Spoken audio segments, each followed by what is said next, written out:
আমার নাম এস.এম. সুলতান আহমদ। আমি 2022 সালে অবসরে গেছি। এই প্রতিষ্ঠানের প্রথম থেকে এক প্রকার জড়িত।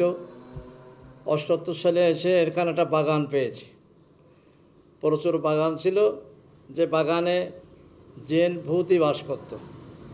শুধু জিনের আড়ত ছিল। দিনের বেলায় মানুষ ভয়তে ঢুকতো না। গভীর জঙ্গল ছিল। দিনের বেলায় মানুষ এই জঙ্গলে আসতো না। আমি একা একা এখানে যে রাত কাটিয়েছি, দিন কাটিয়েছি। অনেক সময় এমনও গেছে, অনেক শিক্ষক এখান থেকে জিনের ভয়তে চলে গেছে, জেনে ধরেছে, ছাত্র জেনে ধরেছে, জেনের ভয়তে চলে গেছে। অনেক শিক্ষক এখান থেকে পাগল হয়ে চলে গেছে, জিনের আশ্রয় তাদেরকে দিয়ে বিরক্ত করেছে। আলহামদুলিল্লাহ, আমি এ পর্যন্ত সেই 78 সাল থেকে শুরু করে ধীরে ধীরে প্রতিষ্ঠানকে তিলে তিলে হাঁটি হাঁটি পাই করে এ পর্যন্ত প্রতিষ্ঠানকে আনেছে। আল্লাহ এনেছে, আল্লাহ তৌফিক দিয়েছেন। প্রতিষ্ঠানের অবকাঠাম যা কিছু আছে দেখছেন, এ সকল অবকাঠামই এক প্রকার আমার হাতেই করা। প্রতিষ্ঠানে বিশাল জঙ্গল ছিল। এই জঙ্গলকে কেটে পরিষ্কার করে বাগান ঝোগান, বড় বড় গর্ত ছিল, বিরাট বড় বড় গর্ত ছিল, পুকুর মতো ছিল। ওই পুরাতন দক্ষিণ পথার যে বিল্ডিংটা দেখছেন, ওর অর্ধেক পরিমাণ প্রায় পুকুর ছিল। এটাও এক এমপি সাহেবের মাধ্যম দিয়ে আলহামদুলিল্লাহ সেই গর্ত বন্ধ করে সেখানে বিল্ডিং হয়েছে। আপনারা হেফজখানার যে বিল্ডিংয়ে দোতলায় উঠছিলেন, এটা পুরা গর্তের ভেতর।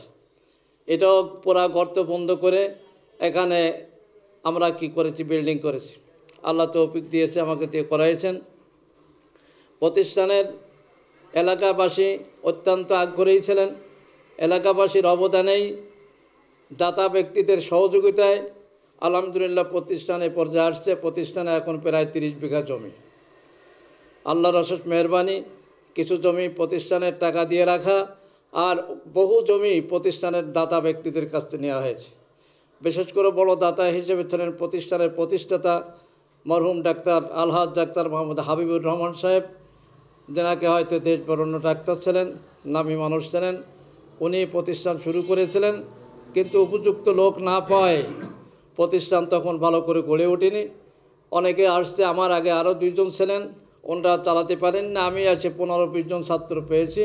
তার থেকে শুরু করে আলহামদুলিল্লাহ এখন প্রায় 1100 ছাত্রছাত্রী প্রতিষ্ঠানে হয়েছে। আরও প্রতিষ্ঠানে অনেক কিছু চাহিদা রয়ে গেছে। প্রতিষ্ঠান এক পর্যায়ে এখন দাখিল থেকে একদম নুরানিখানা 3টি শাখা আছে, নুরানি শাখা, হেফজ শাখা এবং জামাত শাখা। এই 3টি শাখায় ছাত্র সংখ্যা প্রায় 1100, শিক্ষক সংখ্যা প্রায় শিক্ষক কর্মচারী প্রায় 40। প্রতিষ্ঠানে অনেক উন্নয়নের কাজ এখনও বাকি রয়েছে। আমাদের বিজ্ঞান বিভাগ আছে। বিজ্ঞান বিভাগের ছাত্ররা দেশে কৃতিত্বের সাথে অর্জন করে অনেক উদ্ভাবনী তৈরি করেছে, বহু পুরস্কার পেয়েছে জেলা পর্যায়ে এবং আরও উচ্চ পর্যায়ে। জাতীয় পর্যায়ে আমরা লোকাল প্রতিষ্ঠান হলেও আমরা জাতীয় পর্যায়ে 2 বার পুরস্কার প্রাপ্ত হয়েছি। এই প্রতিষ্ঠান 2 বার পুরস্কার প্রাপ্ত হয়েছে। এই পুরস্কারের সাথে সাথে আলহামদুলিল্লাহ আমাকে প্রায় দেশ বিদেশ দিয়ে প্রায় 60টি পুরস্কার দিয়েছে। নেপাল, ভারত, বাংলাদেশ, তারপরে বিভিন্ন বিশ্ববিদ্যালয়, ভারতের যাদবপুর বিশ্ববিদ্যালয় দিয়েছে, ঢাকা বিশ্ববিদ্যালয় দিয়েছে, অনেক বিশ্ববিদ্যালয় আমাকে পুরস্কার দিয়েছে এই অবদানের জন্য। প্রতিষ্ঠানের এখন কামেল শ্রেণী পর্যন্ত হয়েছে, অনেক অবকাঠামো প্রয়োজন বাকি আছে। প্রতিষ্ঠানের যে বিল্ডিংয়ে আপনারা বসে আছেন, এই বিল্ডিংটি দুর্বল। এই বিল্ডিং তো অচিরেই ভেঙে ফেলতে হবে, যেহেতু এর কোনো ফাউন্ডেশন নাই। এখানে একটা বিল্ডিং নতুন করে হওয়া দরকার। মাদ্রাসা ডিগ্রি পর্যন্ত পরীক্ষার কেন্দ্র, এই পরীক্ষার কেন্দ্র থাকায় চতুষ্পাতে বাউন্ডারি প্রয়োজন। অচিরেই আমরা সিসি ক্যামেরার ব্যবস্থা করতেছি, প্রয়োজন হয়ে গেছে। এছাড়া সবচেয়ে বড়তে প্রয়োজন প্রতিষ্ঠানে রয়েছে জাতীয়করণ। একাধিকবার আমাদের প্রতিষ্ঠান জাতীয় করার জন্য ইতিমধ্যে ভিজিট হয়েছে। ভিজিট ঢাকার থেকে যে পার্টি আসছিল আকস্মিকভাবে, ওনারা বলেছেন বৃহত্তর যশোর ডিস্ট্রিক্টের মধ্যে 2টি প্রতিষ্ঠান জাতীয়করণ করা যাবে। সেটা হলো আপনার এই কাছের কল মাদ্রাসা আর একটা লাউড়ি মাদ্রাসা। তা আমাদের আপনাদের কাছে আবদার থাকবে এটাই, যে আশা করি আপনারা যদি একটু ভালো করে লেখেন, প্রতিবেদন দেন, আশা করা যায় আমরা ভবিষ্যতে জাতীয়করণ পেতে পারবো। জাতীয়করণ হলে দেশের উন্নয়ন হবে, শিক্ষকদের উন্নয়ন হবে, প্রতিষ্ঠানের উন্নয়ন হবে, ঘরবাড়ির উন্নয়ন হবে, আরও অনেক সুন্দর সুবিধা হয়ে যাবে।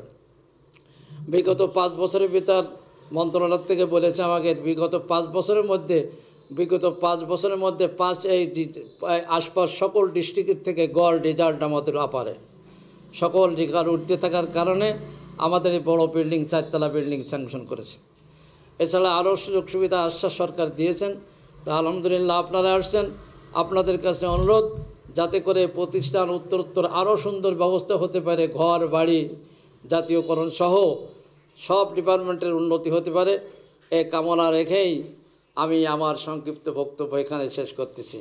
আলহামদুলিল্লাহ প্রিন্সিপাল আছেন, আমি অবসরে গেছি, বর্তমান প্রিন্সিপাল আমার পাশেই বসা, সুযোগ্য দক্ষ উপযুক্ত লোক তিনি প্রিন্সিপাল হয়েছেন, আমাদের এখানে শিক্ষক ছিলেন।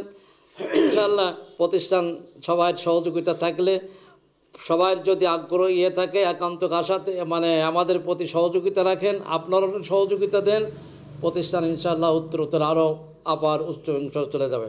আমার জীবনের বড় আশা ছিল এখানে একটা গবেষণা কেন্দ্র হবে। আমি আলহামদুলিল্লাহ যতটা আশা করেছি সব আশাগুলো আল্লাহ পূরণ করেছে।